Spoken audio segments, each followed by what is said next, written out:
Good evening, everyone, and thank you for joining me tonight on another episode of Spanning the Need. As you can tell, we're in another location, a new location, I should say. So, I like it. well, nice studio, I should say. Yeah. Today's episode, we'll talk to Dr. Adam Earnhardt, professor in the Department of Communication at Youngstown State University, about life, social, and media communication. How you doing tonight, Adam?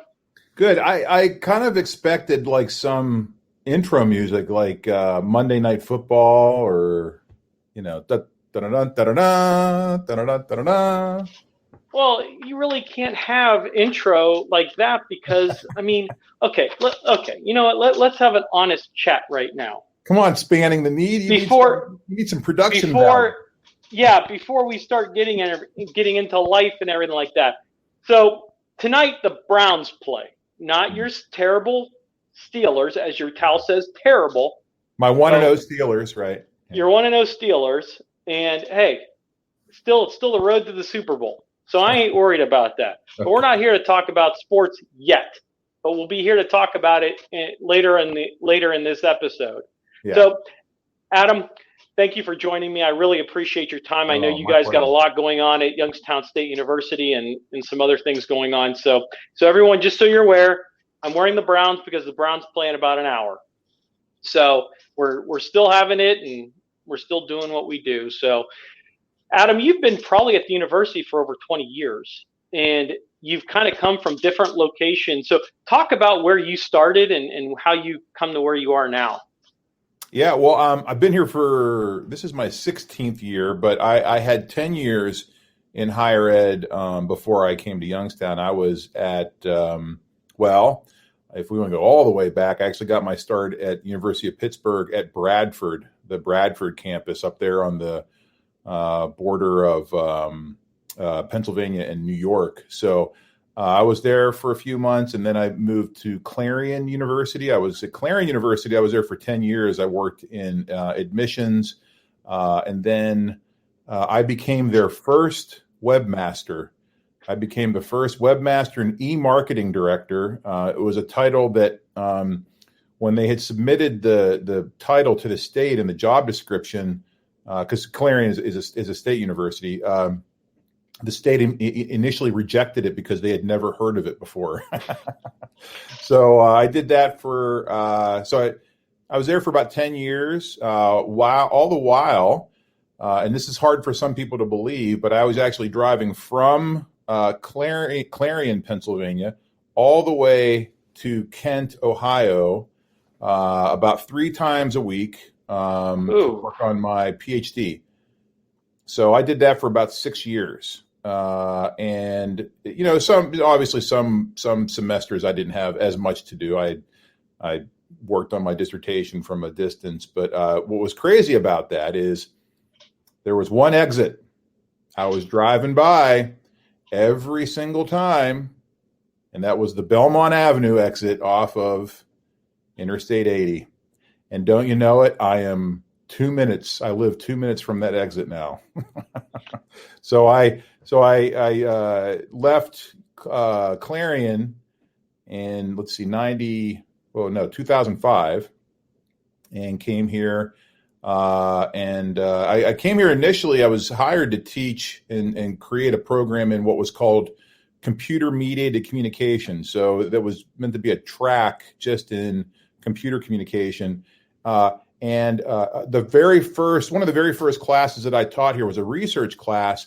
And I remember that fall of 2005 walking into the classroom, and students were sitting up in the front of the classroom, just, giggling and gaggling around. And they were, and they said, "Oh, Dr. Earnhardt, you got to check out this new thing. It's called Facebook." And I'm like, "Oh, yeah, okay, Facebook, great. That's a clever name. What can be better than MySpace? But sure, I'll check it out." Which faltered very fast. Wow, right? I mean, so Facebook went and MySpace went, But yeah, that was, I didn't know at the time, but that was the birth of social media. We were calling it Web 2.0 at the time. So that quickly morphed for me professionally into a whole new line of research and investigation that I had never even considered before. So I was very happy about my move to Youngstown. My wife and I moved our family here. My wife also teaches for Youngstown State. She was the former director of the Anderson program in journalism. Yeah, we're both very happy here. Well, and I think that brings a good point is both of you actually teach in the communications department at Youngstown State. Yeah. And you were the chair for years until this past year. Yeah. So what's it like to teach in a higher ed atmosphere where you start out, you're there decades, and then all of a sudden you see students come back to say, hey, thank you, reach out to you, you see them grow. Yeah. How does that feel when you see that? Makes me feel old. Well, I mean, honestly, I just said to Mary Beth the other night, I think I was scrolling my Instagram feed or something. I don't know what it was, but I think there might have been 3 or 4 pictures in a row. I'm like, oh, there's Emily, she's having a baby. There's Sierra, she's having a baby. There's Russ, he's having a baby. So that all of my former students, and these were students that were my students just 5 or 6 years ago. Are having kids of their own, and some of their kids, I knew this day would come, because if you talk to former professors, they are now professors of the teaching the kids of the kids, so they're teaching the sons and daughters of their former students, which is that makes you feel old. But no, on top of all that, it makes me feel incredibly proud. I mean, especially for me, seeing some of these former students, the Rupert sisters, for example, they're a really good example. Colin Chupa and Kelsey Klim, these twins, they used to be really big down in the Covelli Center and working with JAC, but they have started their own company. They branched out and started their own company. I think it's just amazing to see them grow, and all of my former students grow into these professionals that I like. Well, I knew you when, and to see them mature and really do some amazing things. So yeah, it makes you feel old, but at the same time makes you feel really proud. Well, it's the notion that when you see them coming back to visit your class or even give a presentation in your class, we talk about that communication that, hey, they're coming back to give back to their alma mater. They're coming back to just visit on alumni weekend or some other things. And you've probably seen a lot of people grow in positions and been in contact with them. Yeah. Well, and the other thing too is that we're in a unique situation here at Youngstown where I like to say our traditional student is not traditional. The tradition, when you think of a college age student, a traditional college age student, you think 18 to 24, and that's really not the case here. I mean, we have so many students who are returning adults, people that are in their 40s and 50s who are coming back either to get to start their degree or to finish their degree or to get a second degree.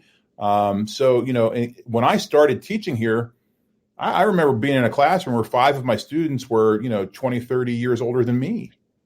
Sad to say, I actually have been to the funeral of 2 of my older students.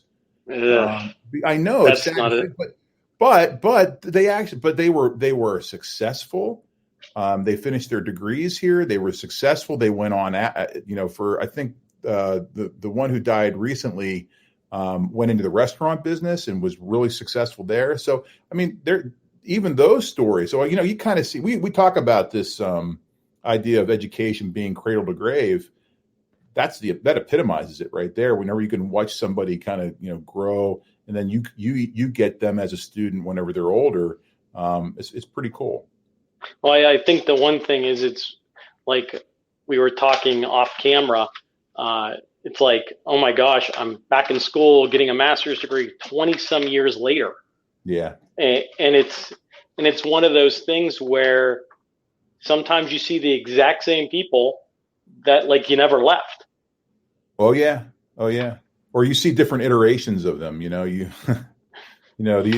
like the You second. got taller. Yeah. But I think what happens is we talk about communication, but we talk about what you've accomplished. Okay, as the chair, you've also done community service work. You back in 2000, back in the early 2000s, early 2000 teens, you were awarded the 40 under 40, and you were Yeah. one of the top 5 MVPs in the community. That And was that was cool. when, and that award was coming out at that time, and it honors what you do in the community. And I think people don't realize what you do in the community. Yes, you do teach at Youngstown State University, like other people, but there are specific people that really go above and beyond in the community, like you did. Yeah, I actually love doing that stuff. It drives my wife crazy because I might be gone late at night sometimes. Well, not now, not for the last 6 months, but late at night at meetings or events or You were whatever. gone the last 6 months and late at night. Yeah, well, I haven't been, but if I were gone, I mean, the last 6 months, I mean, everything has been shut down. All of my meetings for the community organizations that I'm involved with have all been Zoom meetings, GoToMeeting, WebEx, stuff like this.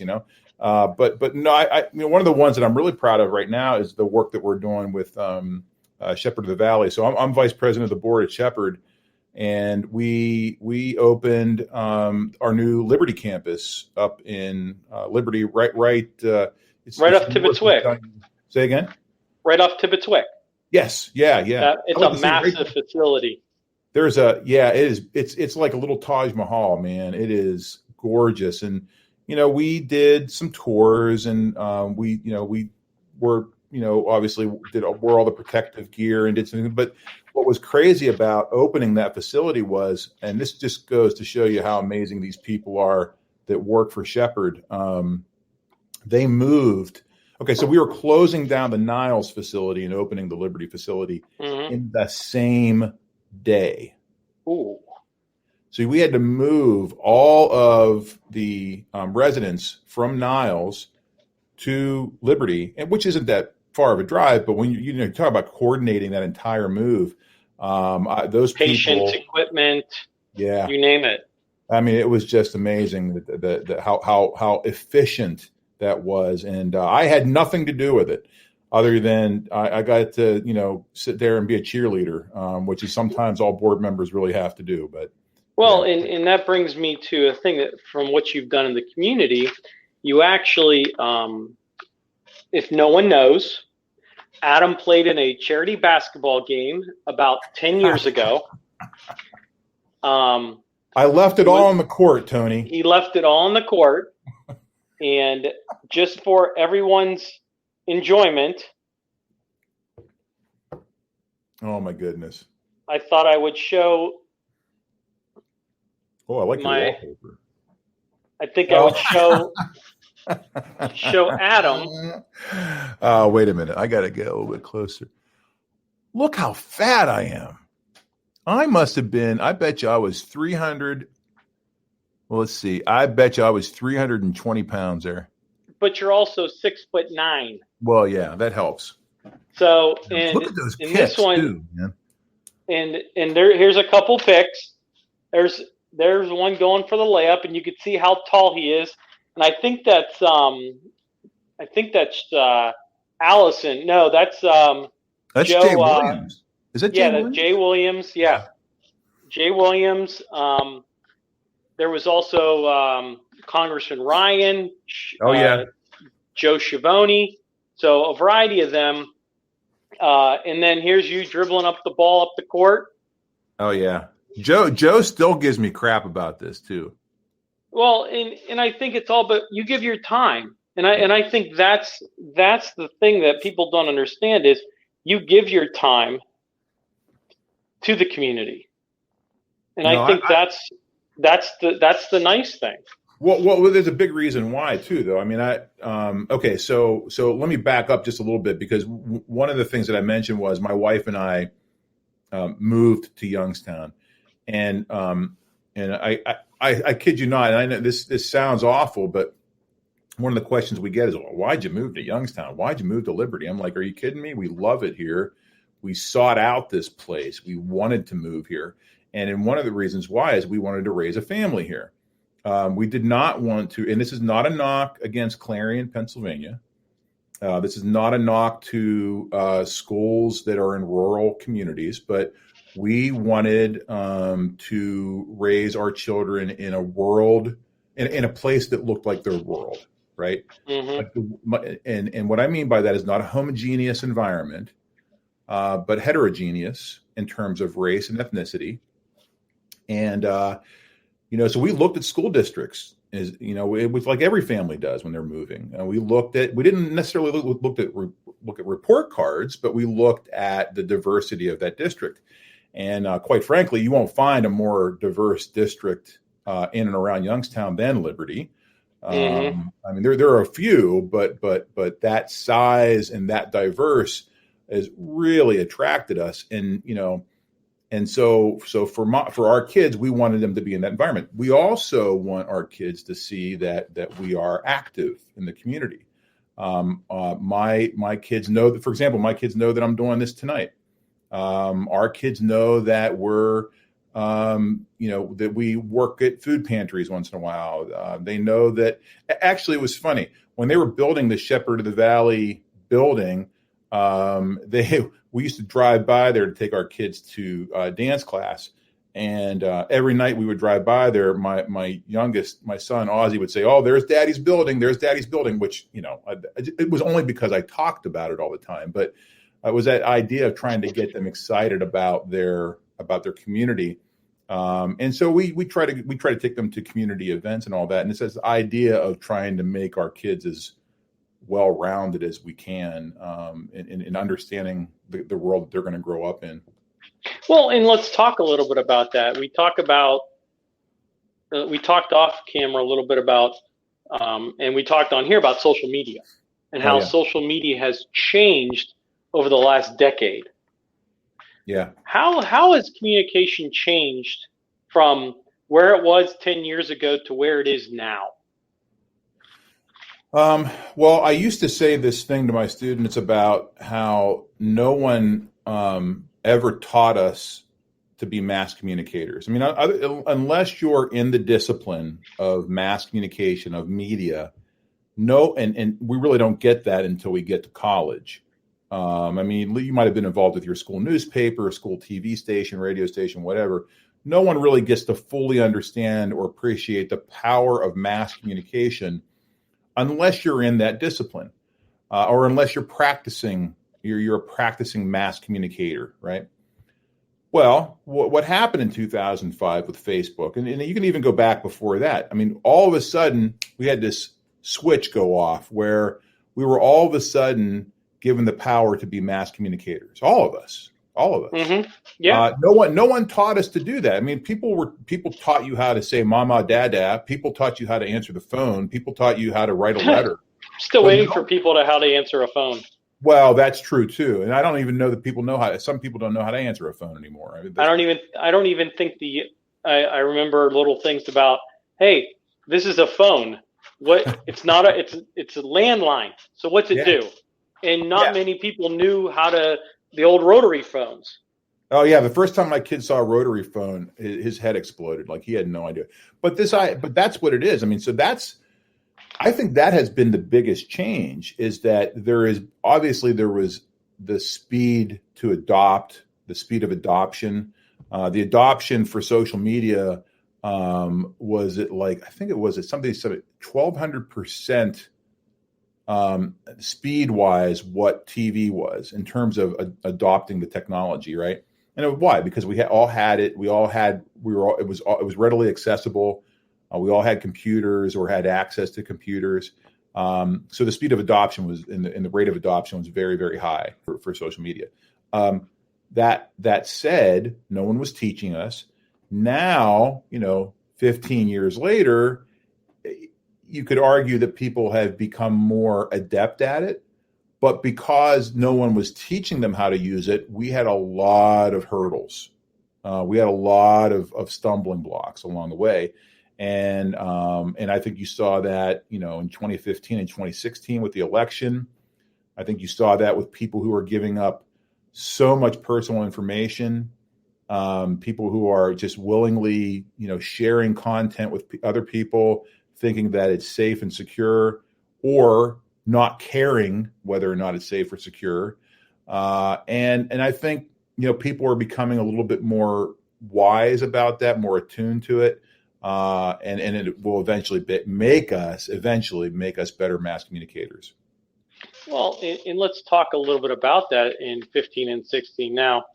There is a big emphasis right now on, they call it misinformation or fake news in communication. Right. How do you define that, and how should it be approached? Well, I think fake news is sometimes in the eye of the beholder, unfortunately, but and I'll get to what I mean by that in a second. But when I'm defining fake news for a student, it's anything that's purposefully unfactual. So anything that has taken the fact, a known fact or an established fact, and either distorted it or completely changed it. So in other words, if I tell you that the moon, and I don't know that this is accurate, but that the moon is only 10,000 miles away when in fact it's 100,000 miles away, I put that out purposefully put that out on a blog or a news story or whatever, then that constitutes fake news. And that's the key. The key is doing it willingly and purposefully, right? Well, the problem there is it only takes one person, one entity to write that story, to produce that fake news. Because all it takes is for one person to see that and say, okay, this fits with my belief system. This fits with everything that I understand about the world and what I value, my convictions, my temperaments, my beliefs, but all of this. So it fits with those. So I'm going to share this with everybody else, right? Well, then we know that starts a cycle, that starts the snowball effect. So that fake news then snowballs down the hill until it runs out. It's out of control. And so there's so much fake news out there, not as much now as there was in 2016, let's say. And because actually the social media companies have done a much better job of tamping down on that, but it's still there. And people will still share it. Now, the part that I wanted to get to was the reason why people share it is, and this goes back to a good friend of mine, Lance Holbert. Lance Holbert is a political, he's a communication scholar, but he focuses on political science and political communication. And there's two big things that we can look at here. And one is selection and perception. So we go out of our way to select news outlets that fit our belief system. So, I can go with the obvious. The obvious is, well, if you're a Republican, you watch Fox. If you're a Democrat, you watch CNN, right? And that's the one that we kind of lean toward. But it's not as clear cut as that. It's not as clean as that. But that's the idea of selecting news outlets that kind of fit your belief system, your core values, and then perception. Even if you perceive a story to be so outlandish that it could possibly be fake, you might share it anyway, even if you know it to be fake, because it solidifies your position. It reaffirms what you already believe. So people will share things even knowing full well that it's fake, because it doesn't matter to them. It just reaffirms what they already believe, and what they already believe about their candidates. If they can get other people to believe it too, or change their mind or change their position, all the better. Well, and I think that's something to follow. Let me follow up on that. Is what's the role of social media in misinformation in today's society? Well, I wrote a column. You'll read this in the Vindicator in the Tribune Chronicle this Sunday. But one of the columns that I wrote about, or one of the things I wrote about this week, was how social media has actually kind of upped their game in terms of, again, I mentioned earlier about tamping down on fake news, but actually trying to present really credible platforms and candidate positions to people on their sites. One of the things they've done a really good job at, and Facebook in particular, is sharing voter information, election information with voters. How to get people registered, for example. I saw a thing on, I think it was Instagram the other day that, if you want to be a poll worker, you click on this, it takes you to your state, and it looks at you can look at opportunities within your state to be a poll worker. That I don't remember that it being that prominent in 2016. It probably was. It probably was there, but we were being inundated with so much fake news back then that I think that kind of information was being drowned out. Now, especially when we're in COVID. Well, I was just going to say, yeah, that's a good point. So now even more so, we're I think, and maybe COVID helped with this too, in that we're paying more attention. Maybe we have a little bit more time to pay attention than we did. We're home a little bit more. We're home a lot more. We're in front of these things a lot more. Yeah, right. But that idea that I think people are paying more attention, and so if you are paying more attention, I think you spend more time actually analyzing what is true and what is false. You know what I'm saying? Right. I think you spend more time like really genuinely looking to see what's accurate and what's not. And I don't know if you do this or not, but one of the things I like to do is shut down either shut off news stories or block or mute people that I know for sure are just, spewing hate and fake stuff. We've been trying to teach people. I've been trying to teach people through my column writing and stuff like that to do that. Look, if this stuff really bothers you, there's a simple way to get around it, and that is to mute people. Well, and I think that's a great point, because you see a lot of people on social media accounts, from Twitter to Instagram and even Facebook, that are telling people, hey, if you don't like what I'm saying, you can unfriend me. Yeah. And or the vice versa, that, hey, I don't agree with you, but I respect your points. And I think that's what we've gotten away from. Yeah. I think that we are more reactive instead of understanding. Does that make sense? No, it makes complete sense. Yeah.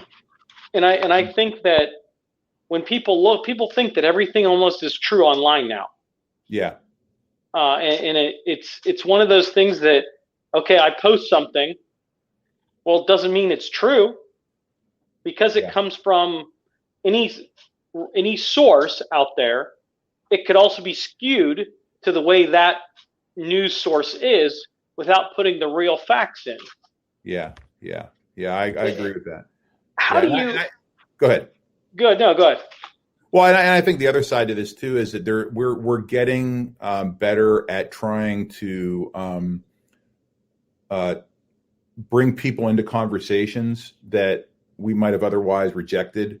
And what I mean by that is, like, if you're trying to really get a full picture of an issue, right?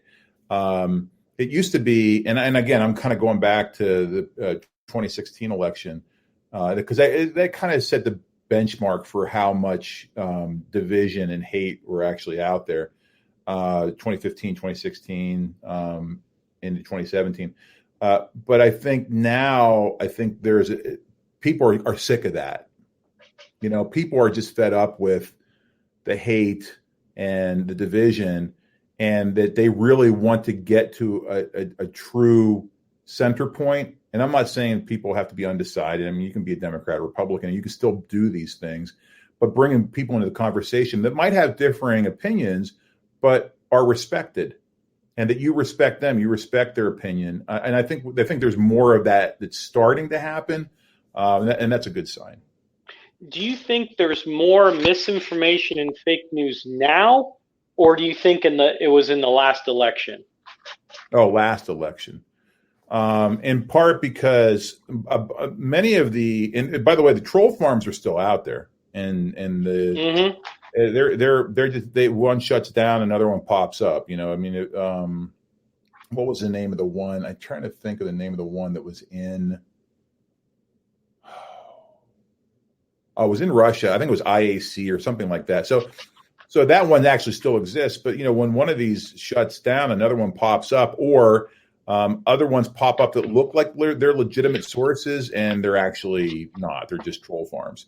I think one was QAnon was another one that it's not necessarily a troll farm, but they will generate fake content or fake news, or obviously news that supports a particular candidate or a particular position. Yeah. And I think that's some of the things that I would love to have people change and stand up and say, you know what, we're tired of the fake news, we're tired of the misinformation, but it just doesn't seem that people it just entices them even more to just throb and, hey, look, this is real, blah, blah, this, et cetera, et cetera. But then, I mean, anyone can spin it any way they want. And it's no matter how many sources you have, yes and yes. Now, there are fact checkers out there nowadays. There's Politica. I forget. There's a couple of them. Correct me if I'm wrong, but there's a couple of them out there that Facebook is using and a variety of other platforms are using. Snopes is my favorite. What is it? SNOPES. Snopes.com is one of my favorite. They are. They're kind of like grassroots. They're funded by users, so, but they're fact checkers, so, and I get a daily report from them on, things that were reported and whether or not they're true or false or, so they're kind of false, but kind of true. And, you sometimes Donald Trump is a good example. So if it's a story about Donald Trump or something that Trump said, they'll tell you whether or not it's true or false or somewhere in the middle. And do they back it up with information? Yep. Back it up with facts and all that good stuff. Sure. And I think that's the problem you see is when no matter if it's President Trump or it's Vice President Biden or any of those, they'll say whatever they say, and you have to find out if it's true or not. Yeah. And I think that's what people are trying to get away from and saying, you know what, stop telling us what you want to say. Tell us what you want to do and give us the plan to do it. I think more people are going to see that they have access to sites like that. They have access to tools like that. Google has a Chrome extension that you can, and I'm not sure the name of it, but you can actually filter out fake news. And what they do is they collect the fake news sites. And they automatically will not post, or they'll give. There's another one that gives them scores. So, for example, if it's scored a certain way, they won't include it in their filtering system. So, if it's scored high, for example, they'll. So, your recommendation on a good fact check site, Snopes.com. Yeah, Snopes is a good one. Yeah, and I like it because it's.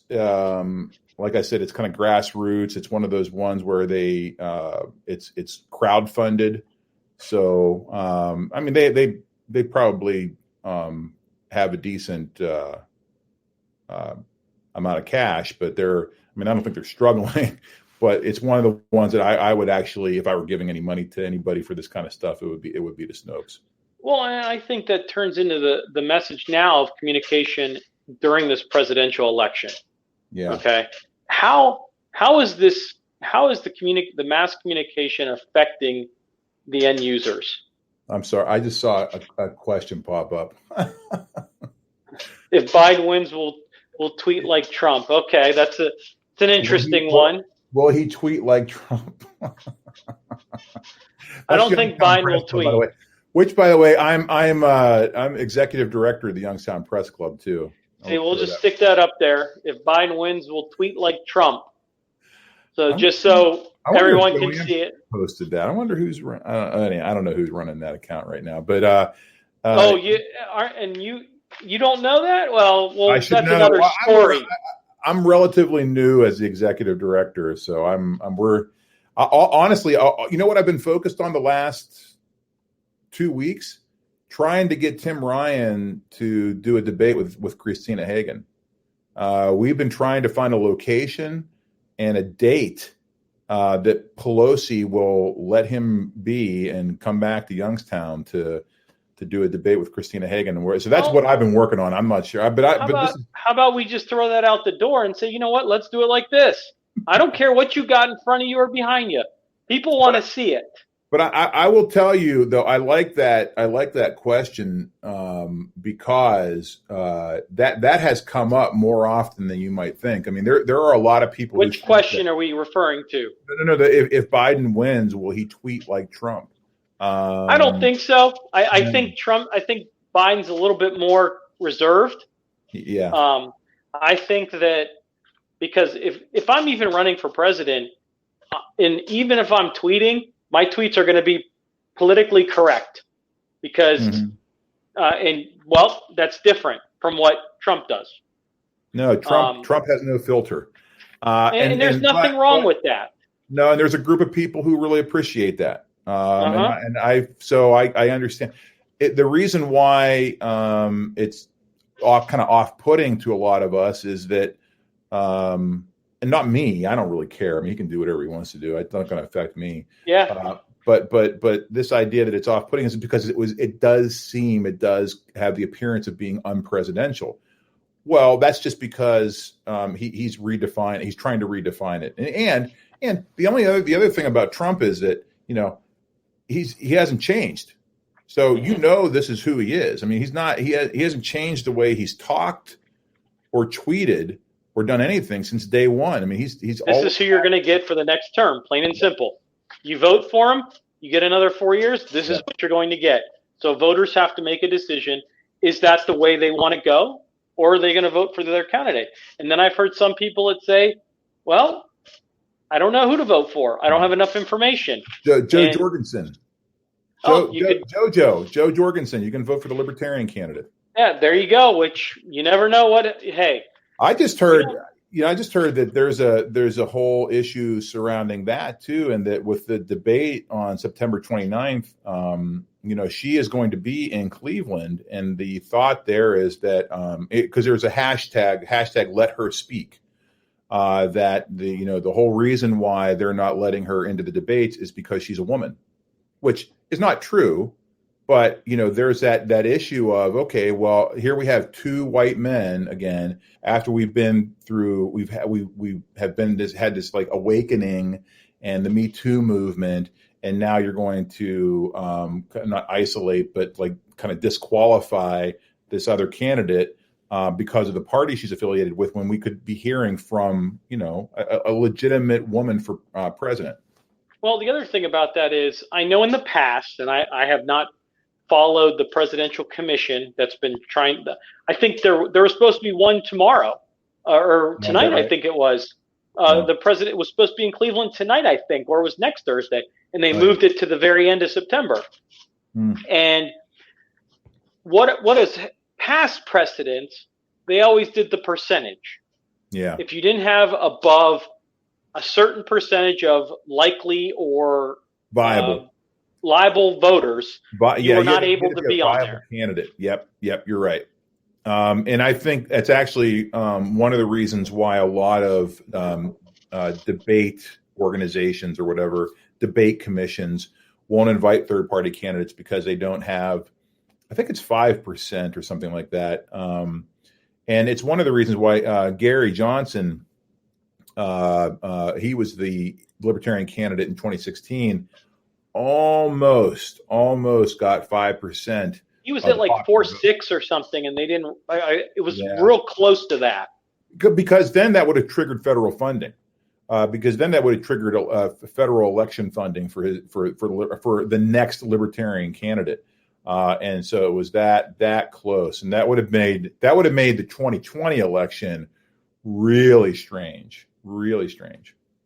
Well, and I think that brings up a great point. And we talk about, I mean, gosh, by the end of all this election, from what I'm getting, they're on pacing to raise and spend almost $2 to $3 billion on this election. Wow. I know Biden was. How much did Bloomberg spend alone? Bloomberg just put $100 million in the coffers of Joe Biden for Florida. For Florida, so, yes. In Florida, we don't even know if we're going to know a winner on election night. The way everything's going, we may not find out till the middle of November. Yeah, with mail-in balloting, it could be a couple days after before you know for sure in some of these states, who won the electoral votes. Yeah. Well, and let's talk about that. How do you take those state information? Okay, you talk about mail-in ballot, and absentee. For the record, mail-in and absentee are the same thing. Yeah. Okay, you request an absentee ballot, you fill it out, you send it in, you get a ballot that's mailed to you. You then mail it in. Yeah. That's as simple as it gets. Yes. Now, you want to talk about conspiracy and fraud? I ain't going to talk about it because I haven't found any evidence that I've seen people post stuff. And that's where some of the fake news is being generated now. It's usually generated around these side stories that sound like conspiracies, and they are. I mean, they sound like conspiracy theories, and they are right. Theories. That's all. And I know in the past there has been election fraud, but it has not been. It hasn't been anything to do with mail-in balloting or anything like that. It's other stuff that are smaller scales for local races. It's the amount of election fraud that's out there, and I saw this reported once, and this was not the last election. This was, I think, maybe 2 elections ago. The amount of election fraud out there is so minimal that it's 0.0001% or something. It doesn't. There's no way it could affect any outcome. Even I would love anyone to send me information that there is a lawsuit or out there that people have won that's from the courts. Well, won, yeah. And for example, Pennsylvania, the judge gave them a date that the Trump campaign sued, that they said there was fraud. The judge said, okay, give me information, cases, you have to give me evidence. Yeah. I do not know where that case is right now because I've not heard anything about it. Oh, I know that it was up, but is it no longer? So so how do you communicate that to the public? What would you do and get the right information out? How would you approach that to do it the right way, and what role would you play? Well, unfortunately, you have to craft different messages for different audiences. So remember, I was talking about selection and perception. So selection of media outlets and perception of what the story is, right? So I think the best way to do that would be craft a different angle of the same story to different groups, depending on what their political leanings are. I think for anybody who feels like they're being disenfranchised or their vote isn't counting, probably the best way you do that is you keep emphasizing the safety and security of the system. But some people are just always going to be untrusting. They're not going to trust the system for one reason or another. They're set in their ways, and you can try as hard as you want to, and you will never reach them in a million years. But that said, there are others out there who just are unsure about how safe the system really is. And so it's all about trying to craft that position for them in ways that is digestible, that they can take that information. And then obviously the next thing you want is for them to be able to share that information with other people in cogent ways. I mean, and you want them to share that information with their friends and family, so that their friends and family are like, you know what? I believe Tony. Tony knows what the hell he's talking about. So most of the time. Yeah, well, and I can believe him, and I can believe that what he's saying is probably true. So maybe I can trust this process now. Well, let me ask you this question. This just happened today and yesterday. President Trump is going to be having a rally in the airport on the tarmac in Toledo. Yeah. So, Governor DeWine, a Republican, has waived the mask requirement. Yeah, sure. Why not? Oh, it's already been announced. Yeah. It's been announced from DeWine's office. What do you say when, hey, we got events that are happening here locally, and you're making us require a mask? I don't like the the two different types of reaction. Well, I mean, it's a good example of that is the debate. We're trying to set up this debate with for the 13th with Ryan and not the 13th district.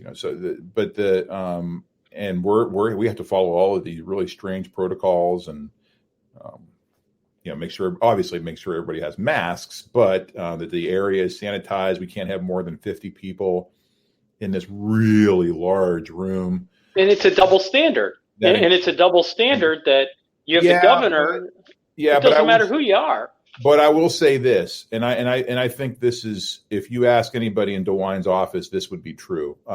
If the Biden camp came to DeWine and said we want the same thing, he would give it to them. Now the Biden camp wouldn't do that. But the Biden camp wouldn't do that because they're trying to emphasize this idea that our rallies, which they're not really having rallies, but our rallies are always going to be safe and masks are always going to be required.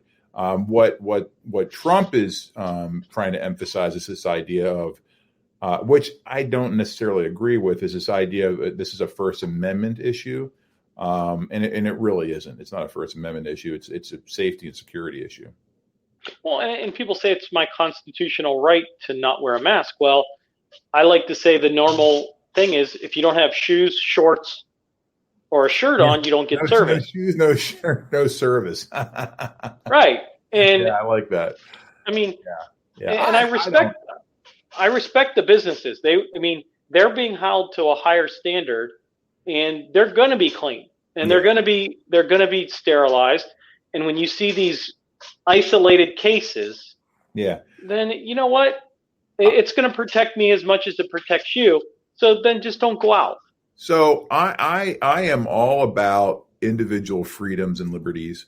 I agree. And I if you want to go to those places where they are taking you they're bringing you into their places of business, or if you're going to a Trump rally without a mask on, and they're willing to have you into their spaces, and you're willing to go into them without protection, have at it. I won't. I just, I'm going to go into Walmart with my mask on. I'm going to go into Target with my mask on. I'm going to teach my classes.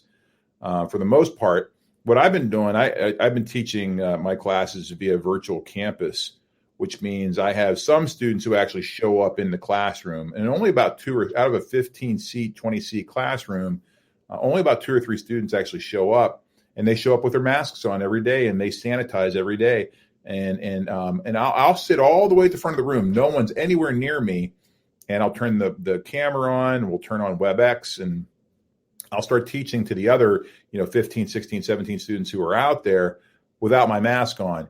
And sometimes I feel guilty doing that for the other 3 people who are in the classroom, which sounds ridiculous. But it's this idea of everybody's got a different position on these masks. It doesn't matter who you talk to, right or wrong. Everybody's got a position, and that's the beauty of the country that we live in. But unfortunately, sometimes it's also the downside too. Is that you got to be sensible about where you are, who you're with, the crowd that you're in, and how safe you are around everybody else. Well, yeah, and that's everyday life right now. I mean, that's. And it's just getting that message, and people you have President Trump that says one thing, and then you have his health experts saying another. And I think that's what gets people frustrated no matter what side of the aisle you're on. Well, there's a communication disconnect. That message that's probably the most frustrating thing for whether you're a Republican or Democrat right now, is anything that's coming out of the White House is almost sometimes being contradicted or changed by somebody else. And so I think that's part of the challenge right now for Trump, is trying to get a more like a consistent message out there about this whole about us being safe during the pandemic. Well, and I think that brings a great point about communication and what's happening around the country. For example, we talk about, hey, we're closing stuff down, we're opening it back up. Now we're going to have sports. We're going to have football. we just had the Big Ten vote earlier this week that they're now playing. And the very first game for Ohio State is Michigan. Well, I'm sorry, I shouldn't say that. Or the team up north. But you're not allowed to say that word? Is that what that is? Yeah, team up north. I'm an Ohio State fan, but I don't know. But hey, it's all fun. It's all fun. I'm trying to. And the thing about it is we want everyone to be safe, but I think we want our sports. Yeah. Why? I think it was Christina Brennan, and he wrote this piece. She's a sports writer for the USA Today. Wrote this piece about it's the darkest day in Ohio State sports history or something like that, right? Because I thought that every sports commentator, analyst, journalist, media person out there wanted sports back at any cost because it was costing some of them their jobs and the ability to report on anything, right? They just wanted sports back. And I think it's funny now you've got all four sports going on at the same time now, which, for the first time in I think they said over 50 years. Yeah. The only other time that it happens, it's weird. You'll have the combine with NFL, spring ball, I think, or no, baseball has started by then. April 1st. But it's really just the combine, it's the NFL. So combine is usually the beginning of April for when the draft is usually the end of April. Yeah, but what Brennan was saying was like, look, it's just you caved. You caved to the pressure of, fans and football players and, politicians and others just to play a game that doesn't mean anything. Go ahead. Well, I was going to say, it's a game that doesn't mean anything. And that's usually where people stop, because if you say that the game doesn't mean anything, then they're like, oh, how dare you? What do you mean it doesn't mean anything? This is the world to me. I have to have football. We have to have football. It means everything. Well, that's where the conversation stops, because there's a group of people out there for which sports means everything, and there's a group of people that could care less, that don't really understand why sports even exist anyway. And trying to find a way to get those people to come together to understand the importance of sports and why seasons like this are important is impossible. What's strange in this case is that here we have a sports journalist who wrote this story. And I was shocked that I was pleasantly surprised in a way, but shocked to see that this was coming from the USA Today. Well, and that's the other thing is back when, the last deadly pandemic was the Spanish flu, 1917, 1918, a little bit of 19. Yeah. And they played football. They played sports. Yeah. Everyone wore a mask. Yeah. There's pictures, there's reports. Dr. Amy Atkin from Ohio, the Department of Health director, actually showed information from the 1918 Spanish flu on what happened and what evidence that they showed on how it affected people and everything like that. Now, people don't understand is COVID is a little bit more serious than H1N1. Yeah. It's more contagious. Mm-hmm. And I think people don't realize that. Yes, it's the flu. It's a little bit more serious of a flu. I try to protect myself, wear a mask around people because I don't want to take it to my family. I don't want to take it to my parents or anyone has an immune deficiency. You don't want that. You never want that. Right. And I think that we're moving now to understanding it more day by day. Now, will it all go away November 4th? We don't know. No, I think this is going to be around for a while. But this idea too, I think it's changed. That COVID has changed a lot of not only just our everyday lifestyle, but it's also changed the way we communicate. Look at this. Here we are. We could have been doing this. You could have been like right across the table from you over here. We could have been doing this in a fancy TV studio somewhere. I like doing it this way. Don't get me wrong. But, how I was just talking about me teaching via virtual campus and WebEx. I mean, how many of us now are doing things on Zoom and WebEx and GoToMeeting and Microsoft Teams? I mean, shit you've never heard of before. Video conferencing systems you've never even considered. And now that's every day. Every day. I bet you I had, if I go back and look, I bet you I had 12 WebEx meetings on my calendar today. Well, and that's the other thing, and I'll ask you this, and you don't have to answer the question. Are you wearing pants or shorts? Oh, the other day I was. Yesterday I wasn't. Yesterday I had a suit. I was anchoring. I was anchoring. I had jacket and dress shirt, and I had my cutoff YSU shorts on underneath. And it was only because I was going right after that. I was going out for a walk, my daily walk. And what are you wearing now? Huh? Were you gonna answer it? What do you? I got jeans. Oh, okay. He's got nice jeans good. on. Well, and for I'll the tell record, I got khakis on. Now I'm in my office. But one of the reasons why is I'm in here. I'm in Bliss Hall at what is this now? Almost 8:00 at night. And this is when our amazing, wonderfully talented cleaning crew. God bless these people. Why they want to come in here and clean up our mess after this every day for the amount of money that they probably make doing it. God bless them. I would have anchored, but I thought, well, I'm walking into Bliss Hall. I'm sure no one else is going to be there. And then I heard drummers upstairs, right the percussion. You'll hear them all hours of the night. Percussion's right above me here, but I thought, well, I better at least put jeans on. So no, I'm not. But you know what I mean? You know what the term anchoring means, right? Entice the audience. Okay, so anchoring was the term that the male TV news anchors in the 70s and 80s used when they would come out. They would only be filmed, obviously, from the desk up, so from the waist up. So they really only had to have jackets and dress shirts on. And they wore sometimes nothing from the waist down, and even if they had female anchors beside them, they would wear boxer shorts out or whatever.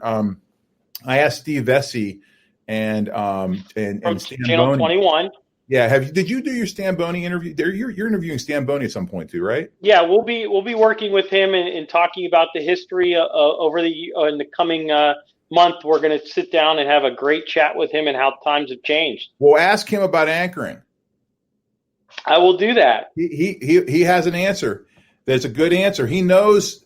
I don't want to spoil it, but ask him about anchoring. No, let's not spoil it. We'll tease people. We'll say that he's going to answer it. We hope. I bet you he will. He's a good guy. Yeah, Stan is a great guy. I just got the information this afternoon.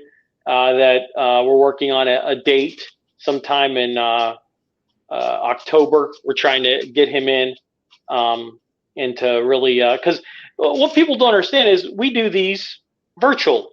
Yeah. And we hope in the fall I'll start going to locations, all safe to distance, and we'll be working with the individuals and where we go and how we set it up to make sure we're socially distanced and everything like that. But I think that this is always a funner way because it's a laid back anywhere now. Because now when you go to these web meetings or you go to these WebExes or Zoom meetings and everyone's working from home, you never know what's going to fly in front of you. A cat, an animal, your kids. Yeah. Actually, just had that happen yesterday. It scared the crap out of me. Dr. Shelley Blundell, we had a meeting with her, and she was at home in Canton. And up behind her popped, she's got a hairless cat. You ever see one of those? What the name of those are? Yeah, I forget the name. It was creepy as hell. And I'm like, ugh. She goes, yeah, sorry, it happens from time to time. He just kind of pops in there and pops back out. And I'm like, oh. Well, and I think that's another, we've been talking all about communication. And this is almost another frame of communication in person. Yeah. And if you can do this, there's nothing wrong with doing it in person. Yeah. And I think that people need to understand that, I mean, I've been home since March.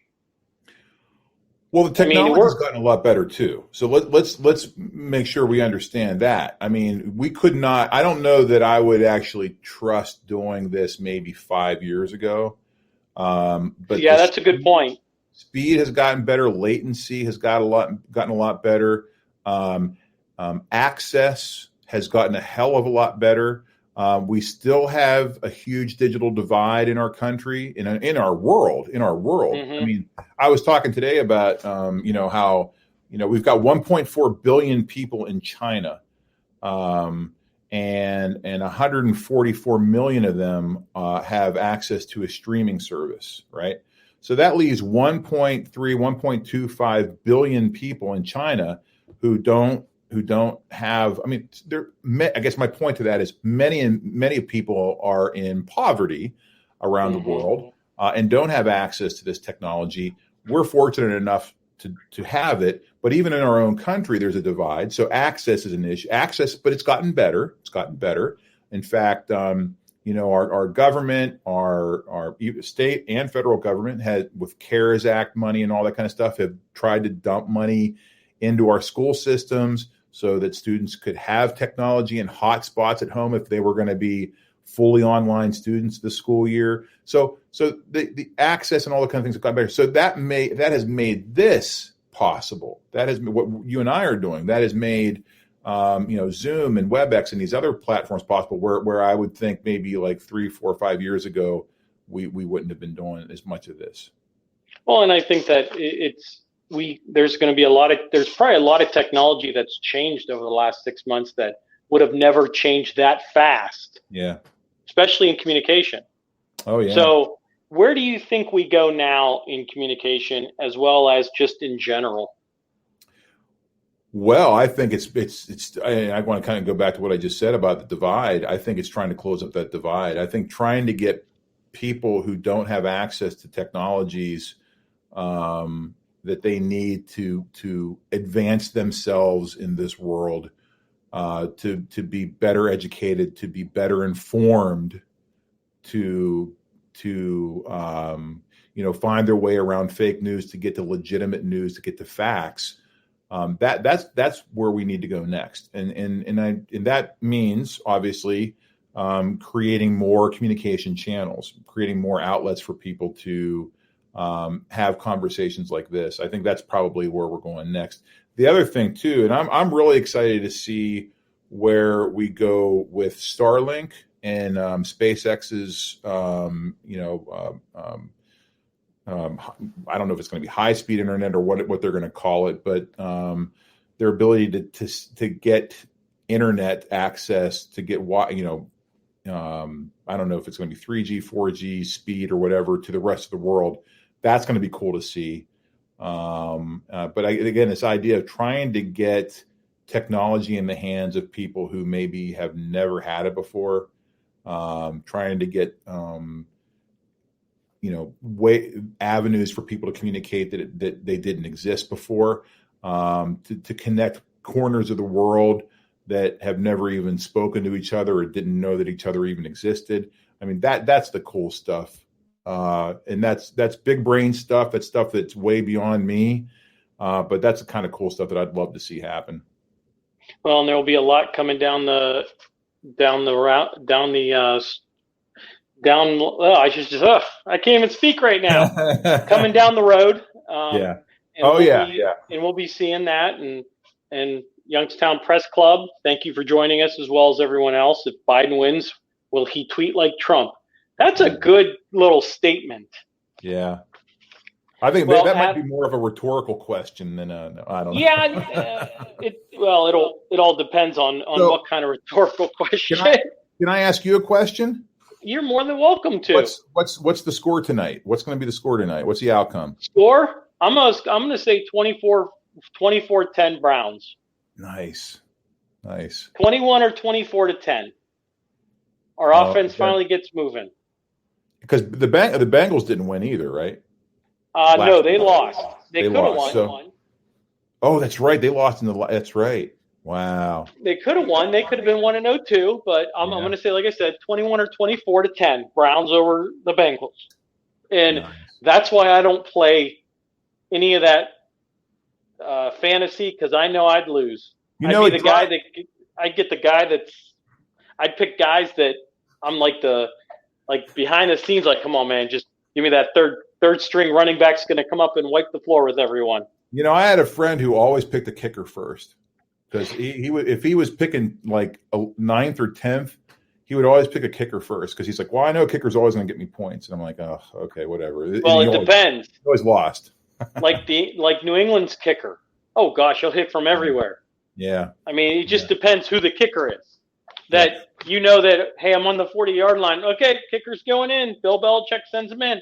Well, it drives my friends crazy, guys that I went to school with and other Steelers fans. It drives them crazy whenever I say I obviously Steelers are my favorite team, but I have other favorite teams like we're going to have to change that. The Browns, the Bengals, and the Ravens. They're my favorite teams. Well, but I mean that I got to find a way to get into your office and get rid of that towel. Yeah, I have other goodies. I have if you don't have a Browns, don't show it to me. No, I got my Steelers. Here's a Steelers stapler. Look at that. Geez. You've shopped at the Steelers store too much. And look, wait, this is a I don't know if it's a Steelers tape dispenser. Look at that. Look at that. Oh boy. No. Adam, I appreciate you taking your time out of your busy schedule tonight. My pleasure, man. This was fun. Yeah, it was. It was a good time. Like I said, I'm going to say Browns 21-10, 24-21-10. Like that. Adam, thank you for if you want to stay on after this, but thank you for always taking your time out of your busy schedule. You're always welcome on my podcast, and we hope you and wish you the best of luck. And thank you for everyone joining us today. Check out other podcast interviews and videos at anthonyvspano.com. Be safe and God bless. Thank you, everyone. Good night. Go Browns.